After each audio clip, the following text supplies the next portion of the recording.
हिमाचल के बिलासपुर में चाकू की नोक पर नौजवान को लूटने का मामला सामने आया है। बताया जा रहा है कि राकेश कुमार नामी नौजवान बिलासपुर बस स्टैंड के वेटिंग रूम में सो रहा था। फिर कुछ लोगों ने चाकू दिखाकर इससे रकम लूट लिया।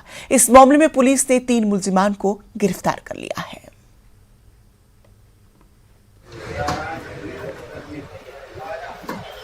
घर जा रहा था तो लेकिन घर जाने के लिए उसकी बस नहीं थी, तो इसलिए वो जो बस स्टैंड के पास ही सो गया बस स्टैंड में।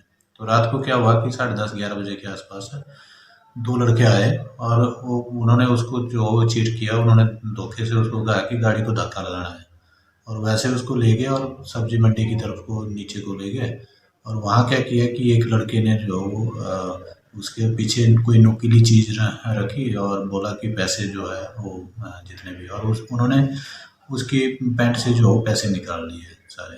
ठीक है, उसके बाद ये लड़के उसको धक्का देके वहाँ से भाग गए। तो उसके बाद जब पुलिस ने छानबीन की और सीसीटीवी फुटेज जो एनालाइज की, उससे कुछ हमारे पास दिग्ग चेहरे जो सामने आए। उनके उसके बाद जो वो कुछ लोकल इनपुट्स की सहायता से जो उनको आइडेंटिफाइड करवाया, तो उसमें एक व्यक्ति को जो परसों रात को ही 23 तारीख को ही गिरफ्तार किया गया था, जिसका नाम शिवा है और वो चिलिंग प्लांट का रहने वाला है बिलासपुर का। और जो 2 व्यक्ति है ये फरार थे, उनमें से एक अफरीदी नाम है और एक का